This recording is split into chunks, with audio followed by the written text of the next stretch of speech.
آپ نے نام سنا ہوگا محمود غزنوی اور ایاز کا، ان کا باہم محبت کا رشتہ بہت گہرا تھا۔ ایاز ٹوٹ کے چاہتا تھا بادشاہ کو، اب دیگر مصاحبین حسد کرتے تھے، بغض رکھتے تھے، وہ کہتے تھے یہ کوئی کیا اس میں کرشمہ اور کمال ہے کہ بادشاہ اس کو اتنا ہی چاہتا ہے۔ تو بادشاہ جب ان وزراء کا، مشیروں کا حسد حد سے بڑا ہوا دیکھا تو ایک دن سب کو اپنے دربار میں حاضر کیا۔ دربار میں ایک تالاب تھا، تو اس میں مٹھی بھر کے موتیوں کی پھینک دی، اور ایک ایک وزیر کو کہا کہ یہ موتی نکال کے لاؤ، اور یہ خیال کرنا کہ تمہارا لباس بھی، تمہارا بدن بھی نہیں بھیگنا چاہیے۔ تو سب نے کہا کہ یہ عجیب بات ہے کہ حوض کی تہہ سے موتی نکال کے لائیں اور لباس بھی نہ بھیگے اور بدن بھی نہ بھیگے، یہ تو لازمی ہوگا۔ پھر دوسرے وزیر کو کہتا کہ یہ موتی نکال کے لاؤ، تمہارا لباس بھی نہیں بھیگنا چاہیے، تمہارا بدن بھی نہیں بھیگنا چاہیے۔ تو وہ آگے سے حجت کرتا یہ کیسے ہو سکتا ہے کہ بدن بھی اور لباس بھی نہ بھیگے اور موتی بھی نکال لاؤں؟ تیسرے کو، چوتھے کو، پانچویں کو، ہر ایک آگے سے حجت کرے، یہ کیسے ہو سکتا ہے؟ پھر ایاز آ گیا، تو بادشاہ نے ایاز کو کہا کہ یہ موتی نکال کے لانے ہیں اور تمہارا لباس بھی اور تمہارا بدن بھی نہیں بھیگنا چاہیے۔ ایاز نے فوراً چھلانگ لگائی اور موتی نکالے۔ جب باہر نکلا تو بدن اور لباس پانی سے نچڑ رہا تھا، تو ایسے موتی بادشاہ کو پیش کیے اور بدن کپ کپا رہا تھا۔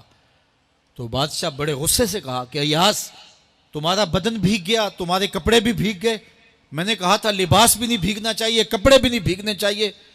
تو ایاز بڑی لجاجت سے عرض کرنے لگا، بادشاہ سلامت، آپ کے دو حکم تھے، ایک یہ کہ موتی نکال کے لانے ہیں، دوسرا حکم یہ تھا کہ لباس اور کپڑے بھیگنے نہیں چاہیے، تو ایک حکم میں نے پورا کر دیا ہے، دوسرے کی معافی چاہتا ہوں۔ تو صاحب، اللہ نے حضرت انسان کے سینے میں جذبات کا ایک جہاں آباد کیا ہے، شیطان کو بھی انسان کے پیچھے لگا دیا، اس کی آزمائش کے لیے، اس کے امتحان کے لیے۔ نفس بھی اس کے اندر موجود ہے، اور دوسری جانب اس کو گناہوں سے منع بھی کیا اور نیکی کی تلقین بھی کی۔ اب کتنی مشکل زندگی ہے حضرت انسان کی، آئی جان شکنجے اندر جویں ویلنے دے وچ گنا، کتنی مشکل زندگی ہے۔ خواہشیں ہیں کہ آوارہ ہیں، آرزویں ہیں کہ بے قابو ہیں، اور دوسری جانب اللہ کا حکم ہے۔ اب کیا کرے؟ تو گناہ کرنے کے بعد پھر اللہ کے حضور توبہ کر لے، جو ممکن ہو وہ نیکی کرے، اور گناہ سے مقدور بچنے کی کوشش کرے، لیکن بشری تقاضوں کے تحت اگر اس سے گناہ کبھی سرزد ہو جائے تو اس پر اکڑے نہ اور اس پہ مصر نہ رہے، اس پہ اصرار نہ کرے، بلکہ فوراً اللہ کے حضور توبہ کرے۔ گناہ کرنے کے بعد بندہ جب توبہ کرتا ہے، التائب من الذنب کمن لا ذنب لہ، تو وہ ایسے ہوتا ہے جس طرح اس نے گناہ کیا ہوا ہی نہیں۔ بندہ 100 بار گناہ کر کے توبہ کرے، اللہ 100 بار معاف فرما دیتا۔ وہ کریم ہے، 70 ماؤں سے زیادہ پیار کرتا ہے۔ تو بندے اس کی دہلیز پہ جب توبہ کرتے ہیں، رجوع کرتے ہیں اور اس سے معافی مانگتے ہیں، تو وہ یہ نہیں دیکھتا کہ یہ گناہ گار کتنا بڑا ہے، وہ یہ دیکھتا ہے کہ یہ میری دہلیز پہ آیا ہے، اور اس کے ما قبل کے سارے گناہ معاف بھی کرتا ہے، بلکہ گناہوں کو بدل کے نیکیوں میں بھی تبدیل کر دیتا ہے۔ آئیے اب قرآن مجید میں ان لوگوں کی کہانی بھی پڑھیے جو اپنی زندگی کو اپنے مالک کے نام لگا چکے ہیں، اور ان سے اگر کوئی معاملہ سرزد ہو جاتا ہے تو وہ کس قدر اللہ سے ڈرتے ہیں۔ والذین یؤتون ما آتوا وقلوبہم وجلہ انہم الی ربہم راجعون، فرمایا کہ وہ لوگ جب ان سے کوئی خطا سرزد ہو جاتی ہے، کوئی گناہ ہو جاتا ہے، تو ان کے دل لرز جاتے ہیں، خوف خدا سے وہ کانپنے لگ جاتے ہیں۔ انہم الی ربہم راجعون، تو وہ اپنے رب کی طرف رجوع کرنے والے ہوتے ہیں۔ اگر ان سے کبھی کوئی گناہ سرزد ہو جائے، ان سے کوئی غلطی سرزد ہو جائے، تو پھر اس پہ ضد نہیں کرتے، اس پر مصر نہیں ہو جاتے، اس پر حجتیں اور دلیلیں نہیں لاتے، بلکہ وہ کیا کرتے ہیں؟ فوراً اللہ کے حضور رجوع کرتے ہیں اور معافی مانگتے ہیں، اور اللہ کو یہ بہت پسند ہے کہ کوئی مجھ سے معافی مانگے، اور اللہ انہیں معاف کر دیتا ہے۔ اللہ اکبر۔ حضرت عبداللہ ابن مسعود رضی اللہ تعالیٰ عنہ فرماتے ہیں کہ مومن کی یہ شان ہے کہ جب وہ گناہ کر بیٹھے تو وہ یوں محسوس کرتا ہے جس طرح پہاڑ تلے آ گیا ہے. یہ اس کی کیفیت ہے کہ گناہ کرنے کے بعد، نافرمانی کرنے کے بعد اس کا دل لرز اٹھتا ہے. وَقُلُوبُهُمْ وَجِلَةٌ، ان کے دل خوف خدا سے لرزنے لگ جاتے ہیں کہ ہم سے یہ گناہ کیوں سرزد ہو گیا، یہ تو اللہ کی ناراضگی کا سبب ہے. تو حضرت عبداللہ ابن مسعود فرماتے ہیں یوں محسوس کرتے ہیں جس طرح پہاڑ تلے آ گیا ہے اور پہاڑ ابھی گر جائے گا اور انہیں کچل دے گا. تو وہ جلدی جلدی تلافی کرتے ہیں، توبہ کرتے ہیں، رجوع اللہ کرتے ہیں تاکہ ہمارا گناہ معاف ہو جائے. اور منافق کی مثال بھی بیان کی گئی. جب وہ گناہ کرتا ہے تو یوں محسوس کرتا ہے جیسے بدن پہ مکھی بیٹھی تھی، ہلکے اشارے سے اڑا دی.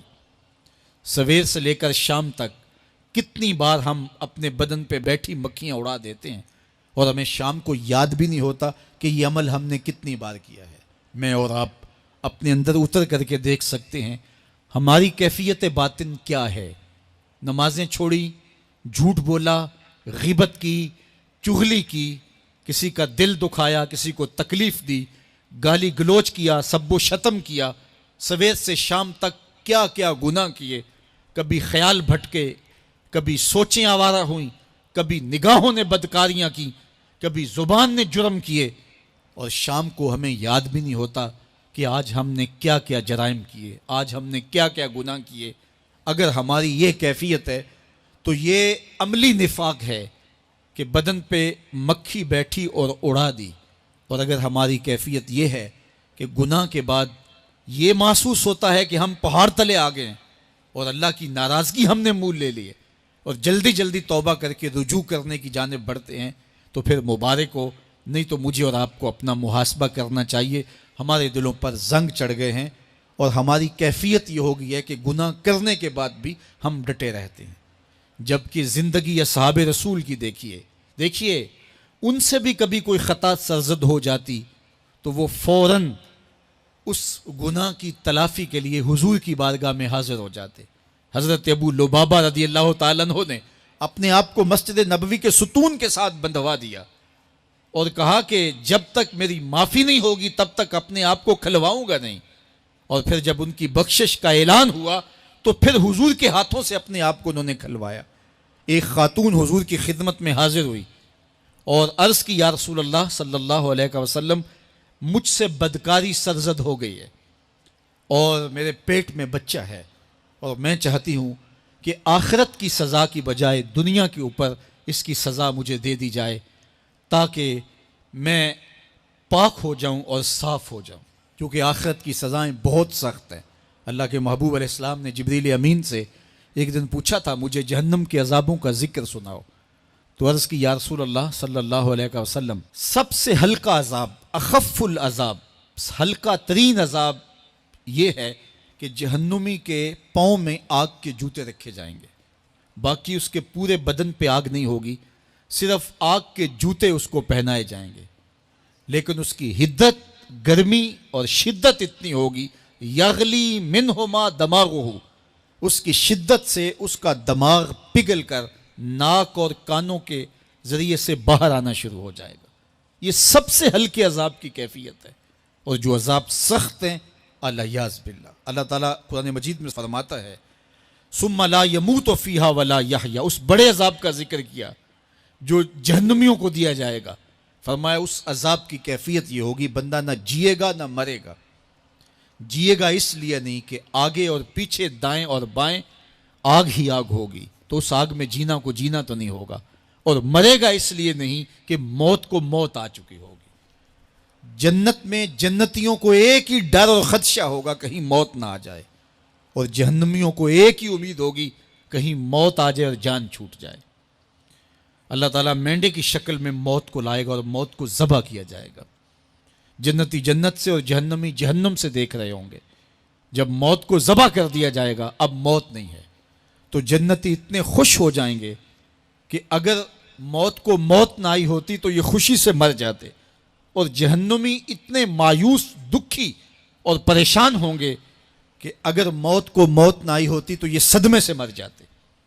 تو وہ کتنا سخت عذاب ہوگا الیاذ باللہ کے ہلکے ترین عذاب کی کیفیت یہ ہے کہ پاؤں میں آگ کا جوتا اور دماغ پگھل کے ناک اور کانوں کے راستے سے باہر آ جائے۔ تو اس نے عرض کی یا رسول اللہ صلی اللہ علیہ وسلم میرے اوپر حد جاری کر دیجئے۔ اور اس نے کہا کہ میرے پیٹ میں جو ہے وہ بچہ ہے۔ اللہ کے محبوب علیہ السلام نے فرمایا جاؤ جب بچہ پیدا ہو تو پھر آنا۔ وہ چلی گئی۔ تو جب بچہ پیدا ہوا تو گود میں اٹھائے پھر حضور کی خدمت میں حاضر ہوئی اور عرض کی یا رسول اللہ یہ ہے بچہ جو میں نے گناہ کیا تھا، بدکاری کی تھی، آج یہ اس کی نشانی ہے۔ تو اللہ کے محبوب علیہ السلام نے فرمایا کہ اسے لے جاؤ اور اسے دودھ پلاؤ، اور جب یہ کچھ کھانے پینے لگ جائے گا تو پھر آنا۔ تو تھوڑی دیر کے بعد، کچھ دنوں کے بعد وہ دوبارہ حاضر ہوئی اور اس نے اس بچے کے ہاتھ میں روٹی کا ٹکڑا دیا ہوا تھا اور عرض کی یا رسول اللہ دیکھ لیجئے اب یہ روٹی کھانے لگ گیا ہے۔ اللہ اکبر۔ تو اللہ کے محبوب نے فرمایا انہیں لے جاؤ اور جا کے انہیں سنگسار کر دو۔ اس کی یہ حد بنتی تھی، اس کو سنگسار کیا اور اس نے خود یہ سزا اپنے لیے قبول کی۔ مائز ابن مالک اسلمی عرض کی یا رسول اللہ طہرنی، مجھے پاک کر دیجئے۔ میرے حضور نے فرمایا جاؤ اللہ سے معافی مانگو۔ وہ گئے اور معافی مانگی، بے چینی اتنی تھی، پھر آ گئے اور عرض کی طہرنی یا رسول اللہ، حضور مجھے پاک کر دیجئے۔ فرمایا جاؤ اللہ سے معافی مانگو۔ وہ گئے، معافی مانگی، پھر پلٹ آئے، تیسری مرتبہ، چوتھی مرتبہ۔ آقا کریم نے فرمایا فیما اطہرک، تمہیں کہا اللہ سے معافی مانگو، کریم ہے معاف کر دے گا، تم پھر پلٹ آتے ہو، تمہیں کس جرم سے پاک کروں؟ قال من الزنا، عرض کی مجھ سے بدکاری ہو گئی ہے اور میں چاہتا ہوں کہ دنیا پر فارغ ہو جاؤں۔ حضور نے فرمایا کہ اس کا توازن عقلی تو ٹھیک ہے۔ عرض کی حضور صحیح الحواس ہے۔ کہا کہ یہ نشے میں تو نہیں کہہ رہا، کسی نے اٹھ کے منہ سونگا، کہا حضور ایسی بات بھی نہیں ہے۔ فرمایا تم سوچ لو کیا کہہ رہے ہو؟ کہا حضور جو میں کہہ رہا ہوں وہ سچ کہہ رہا ہوں، مجھ سے گناہ سرزد ہو گیا اور میں چاہتا ہوں کہ دنیا پر ہی فارغ ہو جاؤں۔ اللہ کے محبوب علیہ السلام نے فرمایا کہ انہیں سنگسار کر دو۔ مائز ابن مالک اسلمی کو سنگسار کر دیا گیا۔ جب ان کا جنازہ اٹھا تو حضور بھی جنازے کے جلوس میں تھے۔ کسی کی زبان سے نکلا لو مائز نے گناہ کیا تھا، بس یہ بات سننے کی دیر تھی، اللہ کے محبوب کے چہرے پہ جلال آ گیا۔ فرمایا خبردار اگر کسی نے میرے مائز پہ بات کی، میرے مائز نے ایسی سچی توبہ کی ہے اگر روئے زمین کے تمام مسلمانوں میں بانٹ دی جائے لکفاہم، سب کی مغفرت ہو جائے، کہ انہوں نے اپنے آپ کو خود پیش کیا ہے۔ اب مائز ابن مالک کا جنازہ اللہ کے رسول نے خود پڑھایا، بلکہ مسلم کتاب الحدود میں ہے کہ ان کے جنازے کے دوسرے دن یا تیسرے دن حضور ان کے ہاں تشریف لے گئے، اور جب آقا گئے وہم جلوسن، تو لوگ وہاں بیٹھے ہوئے تھے، تو میرے آقا نے فرمایا استغفروا لمائز، مائز کے لیے بخشش اور مغفرت کی دعا کرو۔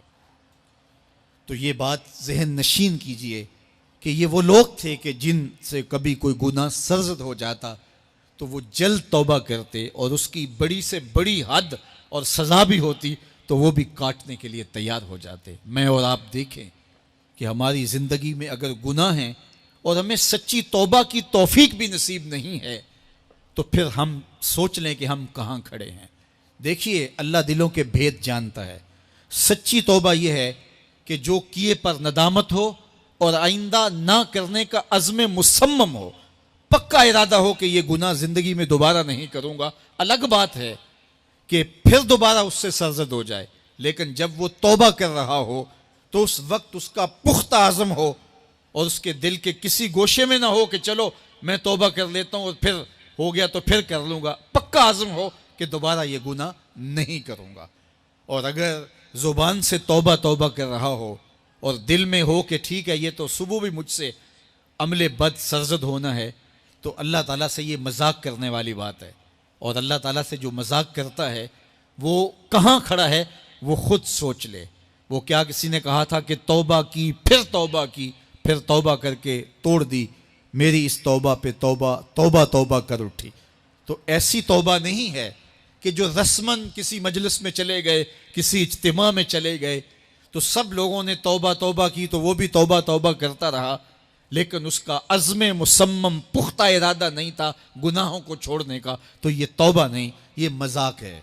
اس لیے اللہ کے حضور سچی توبہ یہ ہے کہ ما قبل کے گناہوں سے ندامت پیدا ہو جائے اور سچے دل سے ارادہ کیا جائے، پختہ عزم کیا جائے کہ دوبارہ میں یہ گناہ نہیں کروں گا۔ یہ الگ بات ہے کچھ عرصے بعد اس سے پھر سرزد ہو جائے، پھر وہ گناہ ہو جائے، تو پھر وہ پکی توبہ کرے، تو 100 بار بھی گناہ کرے گا، 100 بار بھی توبہ کرے گا، اللہ 100 بار قبول کرے گا۔ لیکن اندت توبہ اس کا عزم مصمم ہونا چاہیے، اس کا عزم پختہ ہونا چاہیے۔ محض لفظوں سے توبہ توبہ پکارنا اور دل توبہ نہ کر رہا ہو اور دل عزم مصمم نہ رکھتا ہو تو یہ توبہ نہیں ہے۔ اس لیے سچی توبہ اللہ کے حضور اپنے گناہوں کی پیش کرنی، یہ اہل ایمان کا طریقہ ہے۔